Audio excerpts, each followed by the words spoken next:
500ಕ್ಕೂ ಹೆಚ್ಚು ರಾಕೆಟ್ಗಳ ದಾಳಿ ನಡೆದಿದೆ.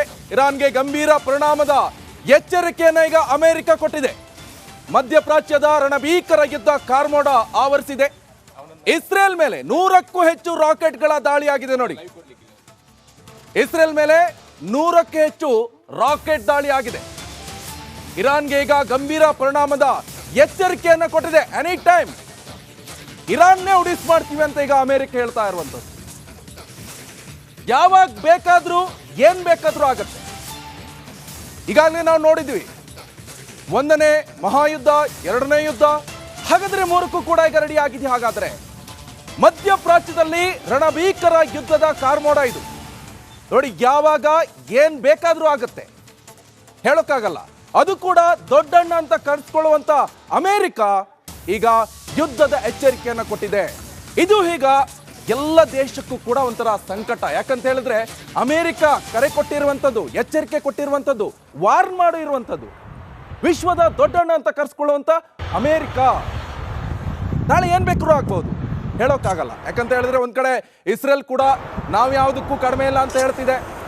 ಇನ್ನೊಂದು ಕಡೆ ಒಂದು ಒಕ್ಕೂಟವನ್ನ ಮಾಡ್ಕೊಂಡಿರುವಂಥದ್ದು. ಈಗಾಗಲೇ ವಿಶ್ವದ ಎಲ್ಲ ರಾಷ್ಟ್ರಗಳು ಒಂದೊಂದು ಒಕ್ಕೂಟ ಮಾಡ್ಕೊಂಡಿದೆ. ಆದರೆ ಈ ಮಧ್ಯಪ್ರಾಚ್ಯದ ಈ ದೇಶಗಳಿಗೆ ಕೂಡ ಈಗ ಯುದ್ಧದ ಭೀತಿ ಶುರುವಾಗಿದೆ. ಅಮೆರಿಕ ಈಗ ಅಣುಬಾಂಬ್ ಸ್ಫೋಟವನ್ನು ಮಾಡಬಹುದು. ಹಿಂದೆ ಕೂಡ ನಾವು ನೋಡಿದ್ವಿ, ಜಪಾನ್ ನಾಗಸಾಕಿ ಏನಾಯ್ತು, ಕೋಲ್ಡ್ ವಾರ್, ಹೇಳೋಕ್ಕಾಗಲ್ಲ, ಏನ್ ಬೇಕಾದ್ರೂ ಆಗ್ಬೋದು. ಈ ಸಂದರ್ಭದಲ್ಲಿ ಮತ್ತೆ ಈಗ ಎಚ್ಚರಿಕೆಯನ್ನು ಕೊಟ್ಟಿದೆ. 100ಕ್ಕೂ ಹೆಚ್ಚು ಕ್ಷಿಪಣಿಗಳಿಂದ ದಾಳಿ ನಡೆಸಿದೆ. ಆ ವಿಜುವಲ್ಸ್ ಅನ್ನ ನೀವು ನೋಡ್ತಾ ಇರಬಹುದು. 100ಕ್ಕೂ ಹೆಚ್ಚು ಕ್ಷಿಪಣಿ ದಾಳಿಯ ದೃಶ್ಯ ಇದು. ಎಕ್ಸ್ಕ್ಲೂಸಿವ್ ದೃಶ್ಯ ನಿಮ್ಮ ರಿಪಬ್ಲಿಕ್ ಕನ್ನಡದಲ್ಲಿ. ಮಧ್ಯಪ್ರಾಚ್ಯದಲ್ಲಿ ಈಗ ಯುದ್ಧ ಕಾರ್ಮೋಡದ ಆವರಿಸಿದೆ.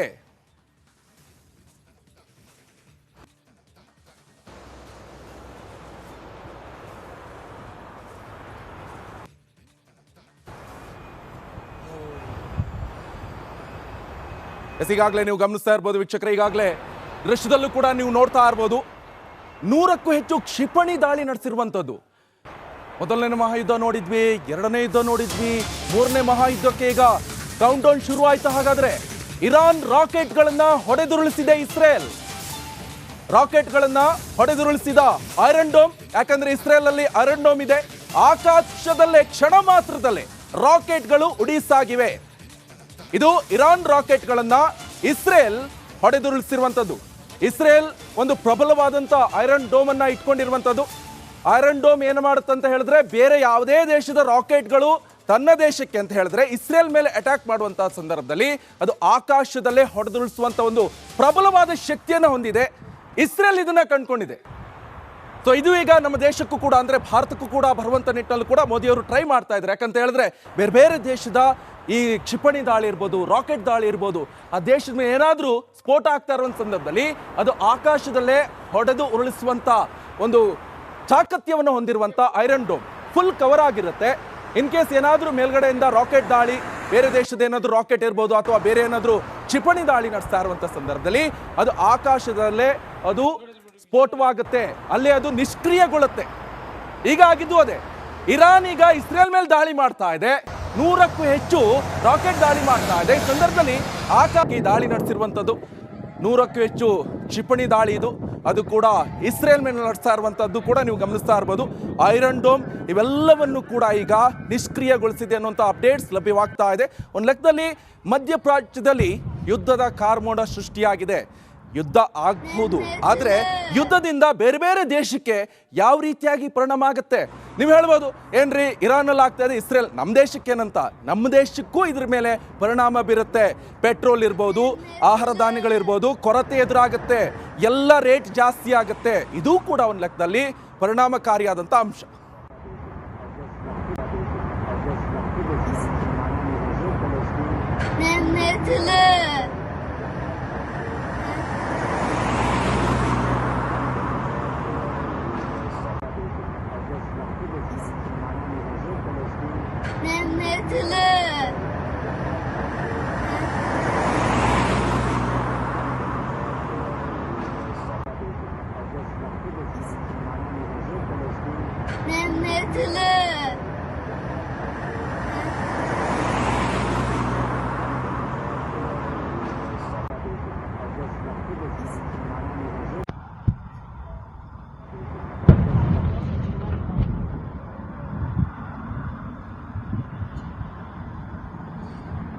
ನೋಡಿ, ಆಗಲೇ ನಾವು ಗಮನಿಸ್ತಾ ಇರ್ಬೋದು ಒಂದು ಕಡೆ ಯಾವ ರೀತಿಯಾಗಿ ಯುದ್ಧ ಶುರುವಾಗ್ತಾ ಇದೆ ಅಂತ. ಈ ಯುದ್ಧದಿಂದ ಯಾರ್ಯಾರ್ದು ಪ್ರತಿಷ್ಠೆ, ಇನ್ಯಾರ್ದು ನಾಯಕರ ಒಂದು ಹೊಟ್ಟೆ ಉರಿ ಇರ್ಬೋದು, ಬೇರೆ ದೇಶ ಇಂಪ್ರೂವ್ ಆಗ್ತಾ ಇದೆ, ಇನ್ನೊಂದು ಯಾವುದೋ ಒಂದು ಸೇಡು, ಇವೆಲ್ಲದಕ್ಕೋಸ್ಕರ ಅಲ್ಲಿರುವಂಥ ಜನತೆ ಈ ಎಲ್ಲ ಸಾವು ನೋವನ್ನು ಅನುಭವಿಸಬೇಕಾಗತ್ತೆ. ಯಾವ ರೀತಿಯಾಗಿ ದೊಡ್ಡ ದೊಡ್ಡ ಕ್ಷಿಪಣಿಗಳು ದಾಳಿ ಮಾಡ್ತಾ ಇದ್ರೆ ಅಲ್ಲಿರುವಂಥ ಜನರ ಪರಿಸ್ಥಿತಿ ಏನಾಗಬೇಕು, ಅದು ಕೂಡ ಈ ಮಧ್ಯರಾತ್ರಿಯಲ್ಲಿ ಈ ಥರ ದಾಳಿಯನ್ನು ಅನುಭವಿಸೋದಾದ್ರೂ ಯಾರು? ಹಾಗಾದರೆ ಒಂದು ಕರುಣಾಮಯಿಕ ಸ್ಥಿತಿಯನ್ನು ಕೂಡ ಎದುರಿಸುವಂಥ ಪರಿಸ್ಥಿತಿ ಕೂಡ ಎದುರಾಗ್ತಾ ಇರುವಂಥದ್ದು. ಇಸ್ರೇಲ್ ಮೇಲೆ ಈಗ ಇರಾನ್ ಕ್ಷಿಪಣಿ ದಾಳಿಯನ್ನು ನಡೆಸ್ತಾ ಇರುವಂಥದ್ದು. ಇಸ್ರೇಲ್ ಕೂಡ ಹಿಂದೆ ಕೂಡ ಲೆಬನಾನ್ ಇರ್ಬೋದು, ಪ್ರತಿಯೊಂದು ಕೂಡ ದಾಳಿಯನ್ನು ನಡೆಸ್ತಿದೆ. ಮೊನ್ನೆ ಅಷ್ಟೇ ನೋಡ್ತಾ ಇರ್ಬೋದು ಯಾವ ರೀತಿಯಾಗಿ ಒಂದು ಚಾಕಚಕ್ಯತೆಯಿಂದ ವಾಕಿ ಟಾಕಿ ಇರ್ಬೋದು, ಪ್ರಬಲವಾದಂಥ ಒಂದಿಷ್ಟು ಯುದ್ಧ ಸಾಮಗ್ರಿಗಳನ್ನು ಇಸ್ರೇಲ್ ಕೂಡ ಇಟ್ಕೊಂಡಿದೆ.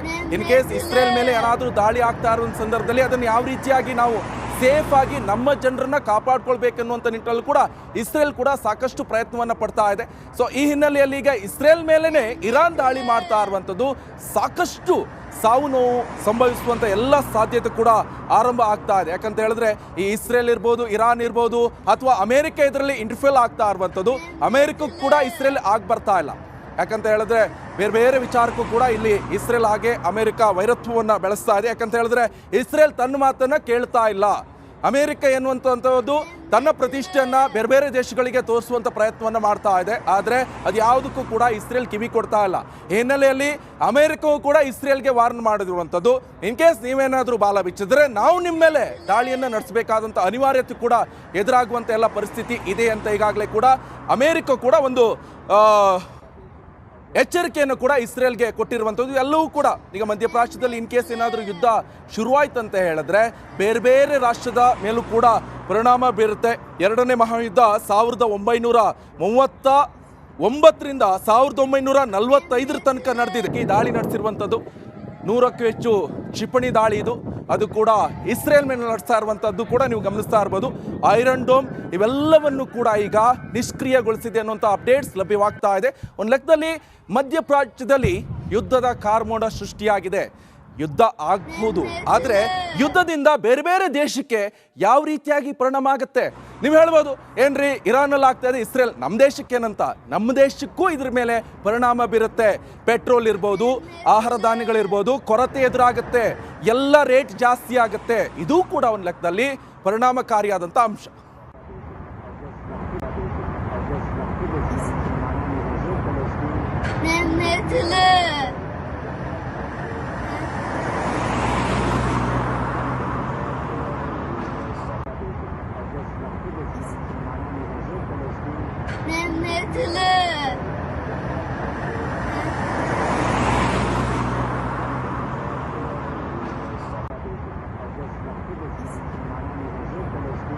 Mehmet'le